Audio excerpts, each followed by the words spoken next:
Hello students, class 9 से अपना lecture 3 start करते हैं। अब आपका टर्न है अपने डाउट्स पूछने का। आपको जितने भी डाउट्स हों वो मुझे आप व्हाट्सएप कर सकते हैं। अगर आपको कोई पर्टिकुलर क्वेश्चन में डाउट है तो आप वो डायरेक्ट क्वेश्चन ही मुझे सेंड कर दें, और अगर किसी क्वेश्चन के स्टेप में डाउट है वो क्वेश्चन सॉल्व करके उस स्टेप को मार्क करके मुझे व्हाट्सएप कर सकते हैं। एक बच्चा मैक्सिमम 5 डाउट ही पूछ सकता है। जो आप क्वेश्चन मुझे भेजें या तो वो ये हो या फिर इनसे जुड़े हुए जो आप एक्सरसाइज बाहर से सॉल्व कर रहे हैं उसमें से हो। कोई ऐसा टॉपिक नहीं चूज कीजिएगा जो आपने अभी सीखा नहीं है, वरना वो क्वेश्चन पिक नहीं किया जाएगा। ठीक है, तो चलिए अपना वीडियो स्टार्ट करते हैं। उसी लेवल का ही क्वेश्चन है जो हमने सेकंड वीडियो में आपको बताया था, तो चलिए स्टार्ट करते हैं। बस अंतर इतना है, इस बार 2 टर्म है और पिछली बार एक सिंगल टर्म क्वेश्चन था, इसमें ए और बी का वैल्यू निकालना था आपको।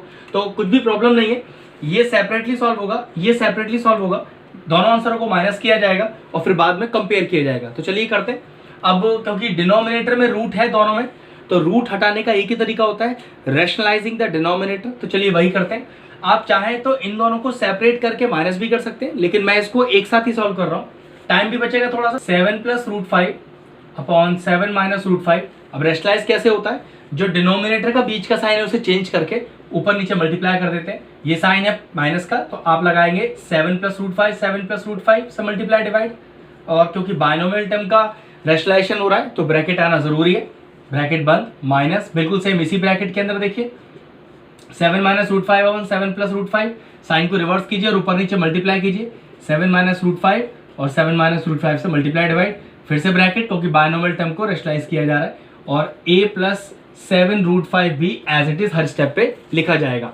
चलिए अब देखिए ऊपर एंटिटी क्या लग रही है न्यूमरेटर में, a + b, तो ये होता है a + b का होल स्क्वायर। एक बार पूरी एंटिटी लिख देता हूं मैं, a + b का होल स्क्वायर, जो कि क्या होता है a² + b² + 2ab, जिसमें a किसको डिनोट करता है, पहले टर्म को 7, और b किसको डिनोट करता है, दूसरे टर्म को, दैट इज इक्वल टू √5। अब जरा लगाते हैं एंटिटी, तो a² + b² + 2 × a × b whole upon. अब डिनोमिनेटर चेक करते हैं, a - b, a + b, तो व्हाट इज a - b और a + b, बिल्कुल सेम एंटिटी है जो हमने लेक्चर 2 में यूज की थी। तो एंटिटी होती है a² - b², a हो गया 7 और b हो गया √5। तो चलिए लगाते हैं, तो a² माइनस का b², ठीक है। अब ब्रैकेट बंद, माइनस, फिर ब्रैकेट। अब इस बार क्या लग रहा है, देखो a - b × a - b, that is a - b का होल स्क्वायर। तो a - b का होल स्क्वायर कितना होता है, a - b का होल स्क्वायर होता है a² + b² और माइनस का 2ab। a का वैल्यू फिर से 7 और b का वैल्यू √5। तो चलिए लगाते हैं, तो ये हो गया a² + b² माइनस का 2 × a × b अपॉन, डिनोमिनेटर में एंटिटी बिल्कुल सेम है, वो कौन सी, a + b, a - b, तो what is a + b, a - b, a² - b², a इसका भी 7 है और b इसका √5 बिल्कुल सेम है, तो a² माइनस का b² ब्रैकेट बंद और इज इक्वल टू का टर्म एज इट इज वही कॉपी कर दिया जाएगा, उसमें कोई चेंज नहीं आएगा। 7 का स्क्वायर 49 प्लस √5 का स्क्वायर, अब √5 का स्क्वायर होता है 5, मतलब √5 × √5 that is equal to 5, plus 2 × 7 = 14, 14 √5 upon, denominator check कीजिए, फिर से वही 7 × 7 = 49 माइनस √5 का स्क्वायर इज 5, ब्रैकेट बंद, माइनस, फिर से एक और ब्रैकेट, फिर से स्टार्ट करते हैं। 7 × 7 = 49, √5 का स्क्वायर इज 5 माइनस 2 × 7 = 14 और √5 होल अपॉन, फिर से वही डिनोमिनेटर में 14 - 5 is equal to a + 7 √5 b।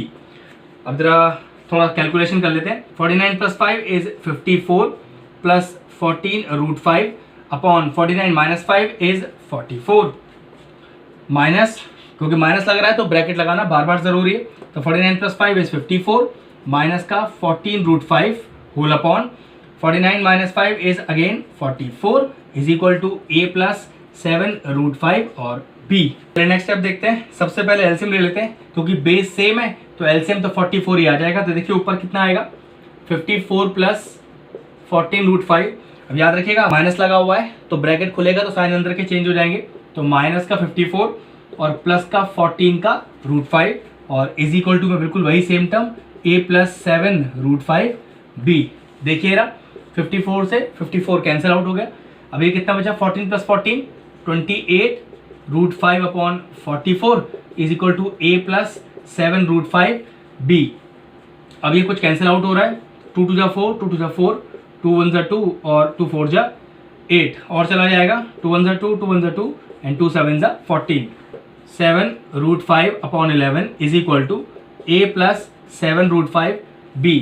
अब दिक्कत क्या है, ये बाइनोमियल टर्म है इक्वल टू के इधर, जबकि यहाँ बाइनोमियल टर्म है ही नहीं, तो मैंने क्या किया, एक प्लस के साथ 0 लगा लिया। यहाँ भी बाइनोमियल टर्म ही बनाना पड़ेगा। अब comparing the coefficient on both sides लिखना है आपको। अब कंपेयरिंग कैसे करते हैं, साइन से पहले क्या लिखा है a, और यहाँ साइन से पहले क्या लिखा है 0, तो what is the value of a here, a is 0।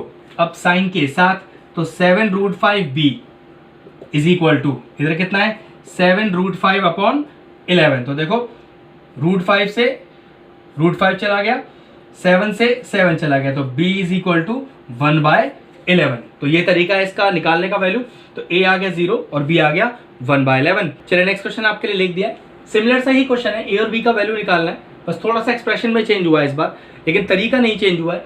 जो डिनोमिनेटर है उसमें अभी भी रूट है, उसको हटाने के लिए आपको फिर से रेशनलाइज ही करना पड़ेगा। तो चलिए वही स्टेप लगाते हैं, रेशनलाइजिंग द डिनोमिनेटर लिखकर, तो √2 + √3 अपॉन 3√2 माइनस का 2√3। अब रेशनलाइज करेंगे, और वो कैसे करते हैं, डिनोमिनेटर के बीच का साइन चेंज करके ऊपर नीचे मल्टीप्लाई करते हैं।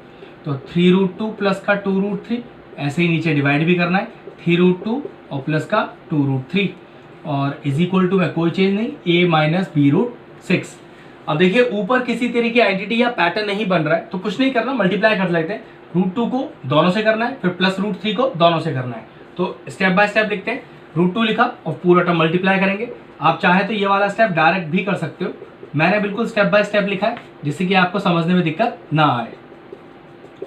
लेकिन देखो डिनोमिनेटर में आइडेंटिटी लग रही है a minus B A plus B, तो लिखनी पड़ेगी identity a minus B into A plus B, that is equal to a² minus b²। और इसमें a का वैल्यू क्या होगा 3√2 और b का वैल्यू क्या होगा 2√3। तो a हो गया 3√2 और b कितना हो गया 2√3। तो चलिए लगाते हैं a² माइनस b², तो 3√2 का होल स्क्वायर माइनस 2√3 का होल स्क्वायर, और इज इक्वल टू में क्या लिखा है a माइनस का b√6, वो लिखना भूलिएगा मत। अब जरा अंदर इंटू करते हैं, √2 को 3√2 से इंटू करना है, तो √2 इंटू √2 इज 2 एंड 2 3 6, प्लस √2 को √3 से √6 इंटू 2, तो ये हो गया 2√6, फिर प्लस फिर √3 को √2 से √6, तो 3√6, और √3 को √3 से 3 3 2 6 अपॉन, अब ये हो गया 3√2 का square, that is 3√2 into 3√2, that is 3√2 into 3√2, तो कितना होगा 3 इंटू 3 9 हो गया, √2 2 हो गया, तो 9 2 18 आ गया मेरे पास, माइनस 2√3 का होल स्क्वायर। अब 2√3 का होल स्क्वायर क्या हो गया 2 2 4 हो गया, √3 3 हो गया, तो 4 3 12 हो गया, इज इक्वल टू में a माइनस b√6, तो 6 प्लस 6 12 हो गया, प्लस 2 और 3 5, तो 5√6 whole upon 18 minus 12 is 6 is equal to a minus का b√6। अब जरा डिनोमिनेटर को अलग अलग कर लेते हैं, तो 12/6 plus 5/6 √6 is equal to a minus का b√6। अब करते हैं कोफिशिएंट कंपेयर। देखिए साइन से पहले a लिखा है, साइन से पहले 12/6 लिखा है, तो a इज इक्वल टू 12/6, ये कैंसिल आउट हो जाएगा, और वैल्यू कितना आएगा आपके पास a का, दैट इज इक्वल टू 2। अब साइन के साथ देखिए क्या लिखा है, इधर साइन के साथ लिखा है माइनस का b√6 इज इक्वल टू, यहाँ देखिए साइन के साथ क्या लिखा है 5/6 √6, तो प्लस लग रहा है इसलिए मैंने लिखा नहीं उसको। अब √6 से √6 चला गया, तो minus b is equal to 5/6, minus जाएगा इस तरफ, तो b is equal to minus का 5/6, तो therefore the value of a is equal to 2 and b is equal to minus 5/6। चलिए नेक्स्ट क्वेश्चन आपके लिए लिख दिया है, क्वेश्चन तो उसी लेवल का है, सिंप्लीफाई करना है, लेकिन इसका डिनोमिनेटर चेक कीजिए, √48 और √18। देखिए जब भी आप रैशनलाइजेशन करें, ये मैं हर क्वेश्चन के लिए आपसे बात कर रहा हूँ, अब तक ऐसा कोई क्वेश्चन आया नहीं था इसलिए मुझे बताने की जरूरत नहीं पड़ी। अगर आपको लगता है कि √48 और √18 को स्प्लिट किया जा सकता है तो उसे करना जरूरी है। √3 और √2 को कैसे स्प्लिट करेंगे, ऑब्वियस सी बात है वो हो ही नहीं सकती, लेकिन √48 और √18 स्प्लिट हो सकती हैं। वो किस तरह से, देखिए जो भी नंबर आपके पास है रूट के अंदर उसका फैक्टर बनाइए, तो 2 to the 4 2 4 8, 2 1 2 2 to the 4 2 6 12 और 2 3 6, ऐसे ही 18 का भी फैक्टर बना लीजिए, 2 9 18 और 3 3 9। अब करना क्या है आपको, डिनोमिनेटर में √48 की जगह क्या लिख दिया 2 इंटू 2 इंटू 2 इंटू 2 इंटू 3, और प्लस √18 की जगह आपने लिख दिया 2 इंटू 3 इंटू 3। अब आपको फायदा ये होगा, जिन जिन के रूट के अंदर पेयर बन गए हैं वो तो रूट से आ जाएंगे बाहर, और जिनके पेयर नहीं बने हैं, जैसे इसका नहीं बना, तो ये रूट के अंदर रहेगा। इससे फायदा ये होगा कि रूट 48 बहुत छोटे से टर्म में स्प्लिट हो जाएगा और आपको कैलकुलेशन करने में आसानी रहेगी। ऐसे देखिए यहाँ पर भी 3 का पेयर तैयार है, लेकिन इस 2 का पेयर अपने पास नहीं है। तो देखिए कैसे बन जाएगी इक्वेशन, 7√3 - 5√2 होल अपॉन, तो एक 2 बाहर आया ये वाला, फिर एक ये वाला 2 बाहर आया, लेकिन ये वाला √3 अंदर ही रह गया, प्लस ऐसे ही देखिए, ऐसे ये 3 बाहर आ गया, लेकिन ये √2 का पेयर नहीं है, तो ये अंदर ही रह गया। तो देखिए फाइनल हमारा क्वेश्चन रिड्यूस होके क्या हो गया। ऐसे आपको हर क्वेश्चन में किया जा सकता है, ठीक है। तो ये 2 2 4, 4√3 प्लस 3√2। तो देखिए क्वेश्चन रिड्यूस हो गया।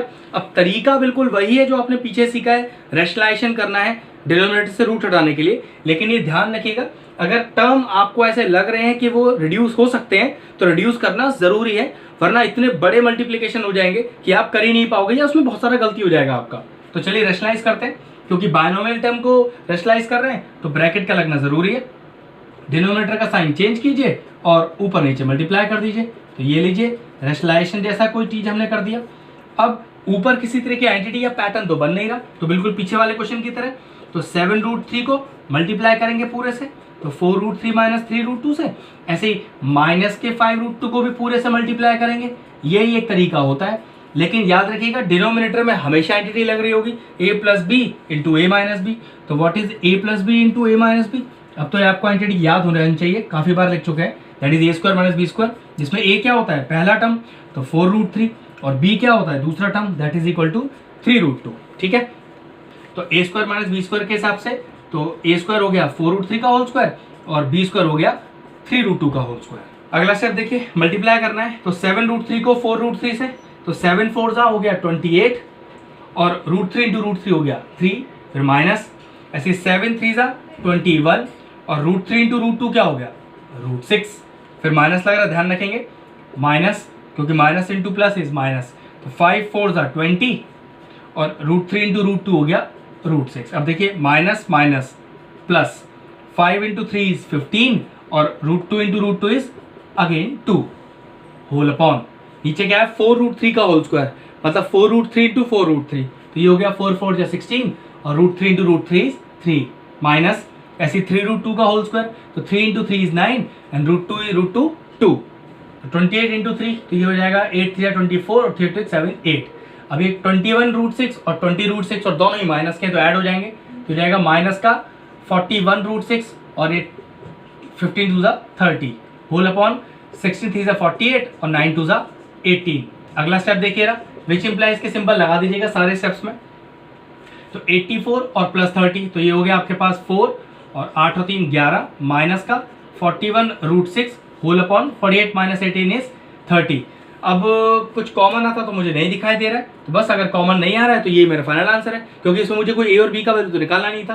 तो क्योंकि डिनोमिनेटर से रूट भी गायब हो गया, तो वही स्टेप आपका आंसर है, इसमें डिनोमिनेटर से रूट चला जाए और सबसे रिड्यूसेबल फॉर्म में हमारा आंसर लिखा हुआ, तो that will be your final answer. Next question आपके लिए लिख दिया, एक अच्छा क्वेश्चन है, थोड़ा सा देखने में डरावना और बड़ा क्वेश्चन है, लेकिन ट्विस्ट बिल्कुल भी नहीं है, बहुत आसानी से सॉल्व हो जाएगा।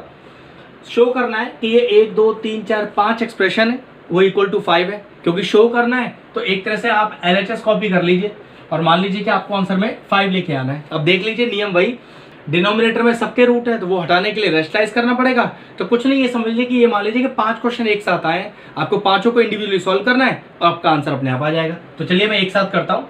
तो 1/3 - √8, अब रैशनलाइज कैसे होगा, रिवर्स करिए साइन और ऊपर नीचे मल्टीप्लाई करिए। तो ये देखिए, क्योंकि बायनोमियल टर्म को रैशनलाइज कर रहे हैं तो ब्रैकेट लगाना जरूरी है। ऐसे यहाँ पर माइनस वो रहेगा ही रहेगा। तो 1/√8 - √7, तो रैशनलाइज कैसे होगा, √8 + √7 और √8 + √7। ये ध्यान रखिएगा कि अगर ब्रैकेट नहीं लगाया तो मार्क्स आपके कट जाएंगे। तीसरा टर्म देखिए, 1/√7 - √6, तो रैशनलाइज कैसे होगा, √7 + √6 से ऊपर नीचे मल्टीप्लाई कर दीजिए। जब भी आपको डिनोमिनेटर से रूट हटाना हो तो रैशनलाइज ही आपके पास एक तरीका होता है। फिर ये वाला देखिए, 1/√6 - √5, तो ये हो गया √6 + √5 और √6 + √5 से फिर मल्टीप्लाई डिवाइड, बिल्कुल सेम पैटर्न है, कुछ भी चेंज नहीं करना है। और लास्ट देखिए 1/√5 - 2, तो फिर बिल्कुल सेम √5 + 2 और √5 + 2 से ऊपर नीचे मल्टीप्लाई, और ब्रैकेट लगाना बिल्कुल मत भूलिएगा। अब अगला स्टेप देखिए, अब 1 से मल्टीप्लाई हो रहा है तो यहाँ तो कोई फर्क पड़ेगा नहीं, लेकिन अगर डिनोमिनेटर की बात करें तो 3 माइनस रूट 8, 3 प्लस रूट 8 मतलब a plus B into A minus B. तो फॉर्मूला क्या होता है, A square minus B square. तो डायरेक्ट लिख देता हूँ, आप फॉर्मूला डाल के ही लिखिएगा। तो ए स्क्वायर तो 3 का स्क्वायर और माइनस रूट 8 का स्क्वायर, चलिए माइनस ऑफ, अब देखिए फिर से वही 1 से इंटू करेंगे तो कोई फर्क नहीं पड़ेगा, लेकिन नीचे देखिए एंटिटी लग रही है फिर से a minus B A plus B. Formula हो गया रूट 8 का स्क्वायर माइनस रूट 7 का स्क्वायर, ब्रैकेट बंद, प्लस अब देखिए यहाँ पर बिल्कुल वही 1 से इंटू करा तो कोई दिक्कत नहीं, नीचे एंटिटी लग रही है a माइनस बी और a प्लस बी की, तो रूट 7 का स्क्वायर माइनस रूट 6 का स्क्वायर। ये भी देखिए वही same, root 6 plus root 5 numerator में अपॉन एंटिटी सेम है, तो रूट 6 का स्क्वायर माइनस रूट 5 का स्क्वायर, प्लस यहाँ पर भी देखिए root 5 plus 2 whole upon root 5 का स्क्वायर माइनस 2 का स्क्वायर। ये ध्यान रखिएगा, आंसर 5 लेके आना है अपने को। चलिए अब न्यूमरेटर में तो कुछ हो नहीं सकता, डिनोमिनेटर की बात करते हैं। तो 3 का स्क्वायर इज 9 और रूट 8 का स्क्वायर इज 8, तो 9 माइनस 8, चलिए लिख देते हैं, अगले स्टेप पे सॉल्व कर लेंगे। ऐसे ही माइनस रूट 8 प्लस रूट 7 और रूट 8 का स्क्वायर माइनस रूट 7 का स्क्वायर, तो ये हो गया 8 माइनस 7, ऐसे प्लस, फिर यहाँ पर देखिए न्यूमरेटर में कोई चेंज नहीं, रूट 7 का स्क्वायर 7, रूट 6 का स्क्वायर 6, तो 7 माइनस 6 हो गया ये, तो माइनस, फिर देखिए root 6 plus root 5 upon 6 minus 5 bracket बंद, प्लस रूट 5 प्लस 2 अपॉन ये हो गया 5 माइनस 2 का स्क्वायर इज 4। अब देखिए कितना आ गया, तो ये हो गया 3 प्लस रूट 8 अपॉन में 1 है, लिखने का जरूरत नहीं, माइनस लग रहा है ब्रैकेट लगाना पड़ेगा, तो रूट 8 प्लस रूट 7 नीचे 1 लिखने का जरूरत नहीं, प्लस रूट 7 प्लस रूट 6 नीचे 1 आ रहा है, फिर माइनस ब्रैकेट लगाना पड़ेगा, रूट 6 प्लस रूट 5 फिर प्लस रूट 5 और प्लस का 2, क्योंकि सबके डिनोमिनेटर में 1 ही आ रहा है। अब जहाँ जहाँ माइनस लगा है ब्रैकेट के बाहर उसे खोलिए और साइन चेंज होंगे अंदर के, तो ये हो गया 3 प्लस रूट 8 माइनस का रूट 8 माइनस का root 7 plus root 7 plus root 6 minus का रूट 6 माइनस का रूट 5 प्लस का रूट 5 प्लस का 2। अब देखिए टर्म कैंसिल जरूर होंगे, रूट 8 गया, रूट 7 गया, रूट 6 गया, रूट 5 गया, क्या बचा आपके पास 3 बचा और वहाँ प्लस 2 बचा इज इक्वल टू 5। यही अपने को प्रूव करना था यहाँ पर। तो आपका एक्सप्रेशन बस बड़ा था दिखने में, लेकिन करने का तरीका बिल्कुल। चलिए नेक्स्ट क्वेश्चन आपके लिए लिख दिया है। अब देख सकते हैं कि डिनोमिनेटर में रूट तो है, लेकिन 1 2 3 4 5 टर्म डिनोमिनेटर सॉल्व करने के लिए, लेकिन मैंने आपको भी तरीका बताया था। आपको कुछ टर्म हमेशा ऐसे दिख जाएंगे जो रिड्यूस हो सकते हैं, तो रिड्यूस हो सकते हैं तो उन्हें करना जरूरी है, क्योंकि 5 तो रिड्यूस हो ही नहीं सकता, क्योंकि 5 के पास मल्टीपल ही नहीं है, 5 और 1 ही होता है। तो चलिए सबको रिड्यूस कर लेते हैं। अब 10 क्या है, 10 है 2 और 5, तो पेयर बनानी, सॉरी इसका कुछ नहीं हो पाएगा। चलिए 20 की बात करते हैं, तो हाँ 20 के पास 2 के, तो इसका ये रिड्यूस हो सकता है, चलिए ये हो गया। 40 की बात करते हैं, तो 40 के पास भी बिल्कुल पेयर है, तो ये भी रिड्यूस हो जाएगा। रूट 5 का कुछ हो नहीं पाएगा। 80 की बात करते हैं, तो बिल्कुल हाँ ये भी रिड्यूस हो रहा है, इसके पास भी पेयर मौजूद है। तो देखिए 1 अपॉन रूट 10 का कुछ नहीं कर पाएंगे, प्लस रूट 20। अब रूट 20 में देखिए जो पेयर बना वो बाहर हो जाएगा रूट से, और जिसका पेयर नहीं बना वो रूट के अंदर ही रहेगा। पिछले क्वेश्चन में भी हमने आपको ये करना सिखा दिया है। रूट 40, अब 40 में देखो एक पेयर तैयार है और 5 2 10, इन दोनों का ही पेयर नहीं है, तो 2 रूट 10। ये ध्यान रखिएगा, जिसका पेयर बनता है उसमें से एक टर्म बाहर आ जाता है, और जिसके पेयर नहीं बनते वो मल्टीप्लाई होकर रूट के अंदर ही रह जाते हैं। अब माइनस का रूट 5 कुछ नहीं कर पाएंगे। रूट 80 देखिए एक पेयर और 2 पेयर, तो दोनों पेयर से एक 2 बाहर आएगा, तो एक 2 यहाँ से बाहर आएगा, एक 2 यहाँ से, तो 2 2 4। 5 का पेयर नहीं है तो वो रूट में रहेगा, तो ये हो गया 4 रूट 5। अब देखिए रूट 10 और 2 रूट 10, तो ये हो गया 3 रूट 10। ऐसे 2 रूट 5 माइनस का रूट 5 और माइनस का 4 रूट 5, तो हो गया 4 + 1 5, तो 2 - 5 इज 3, तो माइनस का 3 रूट 5। अगला स्टेप देखिए 3 कॉमन आ रहा है नीचे से, बिल्कुल निकाल लीजिए, तो ये हो गया रूट 10 माइनस का रूट 5। अब देखिए छोटा सा क्वेश्चन रह गया, रेशनलाइज करना है, तो रूट 10 प्लस रूट 5 से ऊपर नीचे मल्टीप्लाई कर दीजिए। बाइनोमियल टर्म को रेशनलाइज कर रहे हैं तो ब्रैकेट लगाना जरूरी है। अब ऊपर तो कोई आपको एंटिटी लगती दिख नहीं रही, क्योंकि 1 से ही तो इंटू करना है, तो सिंपल हो गया। लेकिन नीचे देखिए हमेशा एक एंटिटी हमेशा लगती है, कौन सी, a + b into a - b, तो वो क्या होता है a² माइनस का b², लेकिन आपको एंटिटी हर स्टेप पर लिखनी है, इज इक्वल टू, तो रूट 10 प्लस रूट 5 अपॉन 3 बाहर, रूट 10 का स्क्वायर इज 10, रूट 5 का स्क्वायर इज 5, 10 - 5 इज 5, 5 से 3 मल्टीप्लाई हो गया 15, तो final answer is root 10 plus √5/15, क्योंकि डिनोमिनेटर से रूट जा चुका है तो ये आपका फाइनल आंसर है। तो आज का वीडियो यहीं फिनिश करते हैं।